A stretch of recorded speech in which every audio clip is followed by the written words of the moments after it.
The Syracuse men's basketball team will face fourth-seeded Wisconsin on Thursday. Tip-off is scheduled for 7:15, with the winner advancing as one of the nation's Elite Eight. Major League Baseball will celebrate Barry Larkin's induction on July 22nd. But you can celebrate Larkin and Jackie Robinson here at the Baseball Hall of Fame. The 18th hole was once used as a tow rope ski slope. Now it's become the most signature hole on the Drumlin's West course. They gave us the best seats in the house and took us out to the ball game.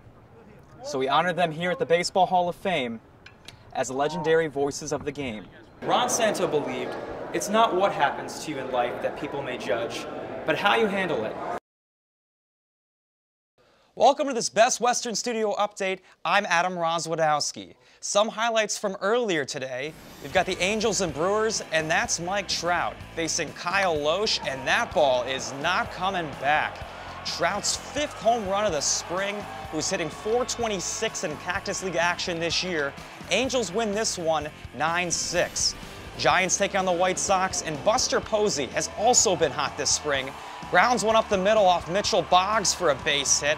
That'll plate two. Part of a 6-run inning for the Giants. They go on to win this one 8-5. Calm, cool, and collective, but I'm going to tell you what, this is unstinking believable. Unbelievable. You couldn't find a better way to describe the euphoria surrounding Cooperstown during baseball's most celebrated weekend. One that honored Barry Larkin and Ron Santo as the newest inductees of the Baseball Hall of Fame. It's just nice to see different people from different walks of life just come from different corners of the world to come to one place for one weekend. You know, it's a beautiful, beautiful thing. What makes it all so special isn't just the induction ceremony or the gathering of the game's greats. It's the chance for fans to meet these living legends, to talk baseball, or even turn double plays.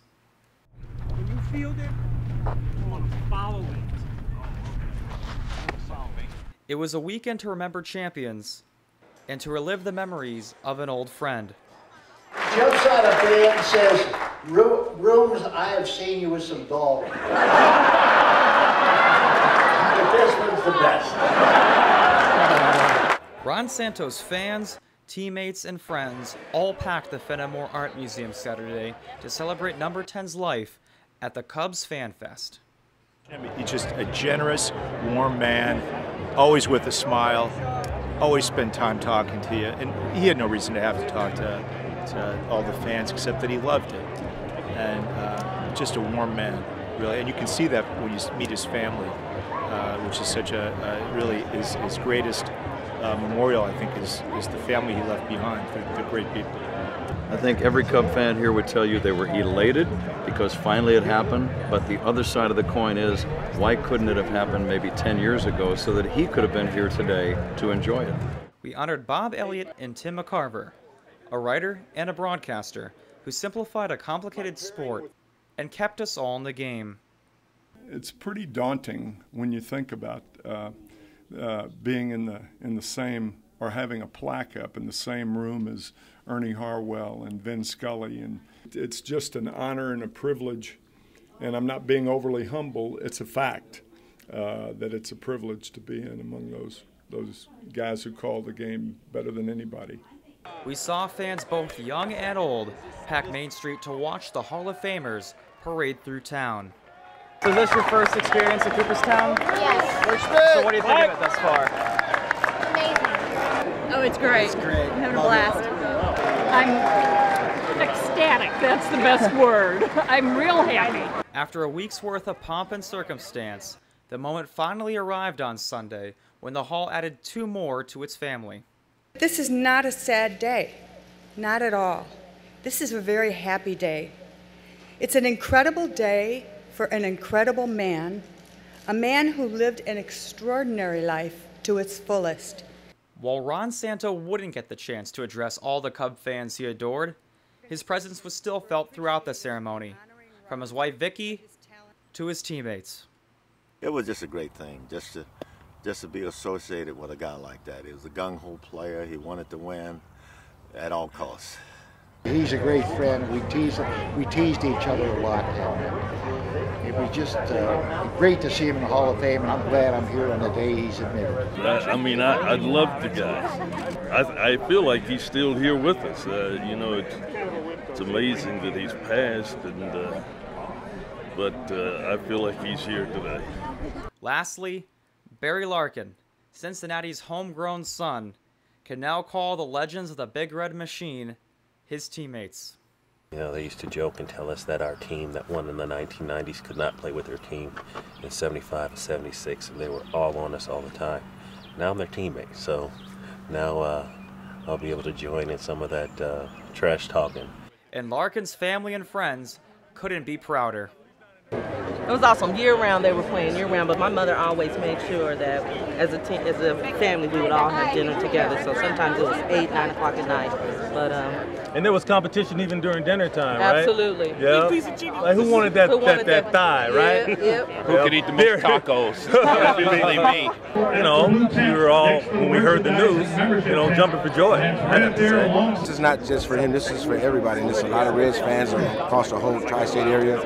And to be able to play 20 years in one city that you grew up in, having the success that you had, that's special. Today's induction ceremony capped off a remarkable week honoring two of the game's greats, and Ron Santo and Barry Larkin. And while the two plaques being hung up in Cooperstown today will celebrate their great baseball careers, the honor could not have happened to two more remarkable gentlemen. Reporting live from the Baseball Hall of Fame induction ceremony, I'm Adam Rozwadowski. For more information, please visit our website at baseballhall.org. He loved the Cubs. God, how he loved the Cubs and the Cubs fans. Really, I want you to know he loved you all so much, and he would be so grateful that you came here today to share this with him. For more than 30 years, Ron Santo waited, hoping to one day get inducted into the Baseball Hall of Fame, and thank all those who helped him get there. Unfortunately, Santo passed away in December 2010 due to complications from diabetes, a disease that plagued most of his life. His day finally arrived in July 2012, forever enshrining Santo's legacy in Cooperstown, where Ron's love of the game and his fans were celebrated by his wife, Vicky. But this is not a sad day, not at all. This is a very happy day. It's an incredible day for an incredible man, a man who lived an extraordinary life to its fullest.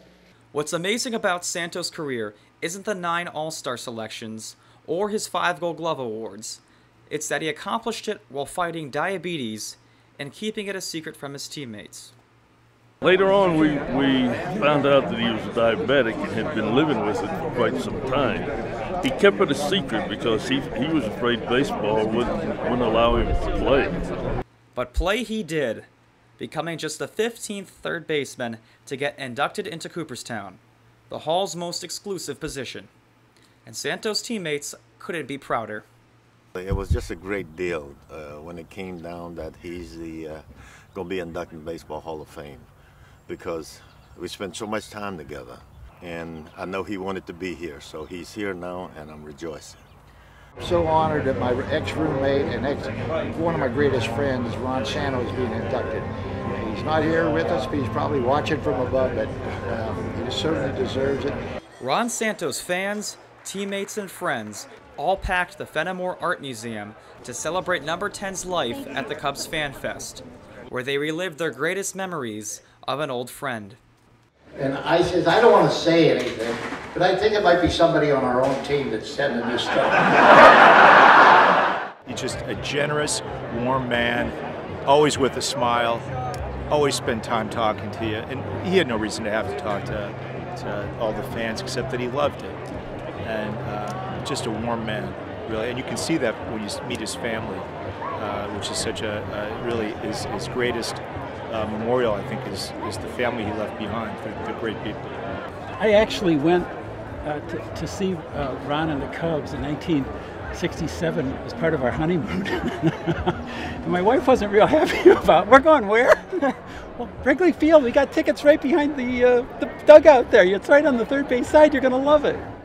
For all the memories we had of Ron Santo, his friend and former broadcast partner Pat Hughes says Ron was more than just a ball player.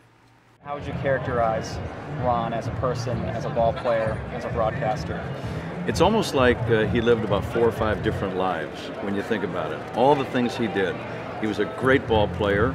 He was one of the most popular broadcasters ever, 21 years. He was a champion for juvenile diabetes research and fundraising, raised over $60 million over the years. And then the amazing way that he handled the physical adversity at the end of his life. I mean, any person would have been happy to have any one of those things as a legacy. He had all of them. It's amazing. Ron Santo believed it's not what happens to you in life that people may judge, but how you handle it. And now that his legacy lives on inside these Cooperstown walls, Vicky Santo summed it up best, saying, "It just feels right. It's a perfect ending to a remarkable journey." Reporting for the Baseball Hall of Fame, I'm Adam Rozwadowski. For more information, please visit our website at baseballhall.org.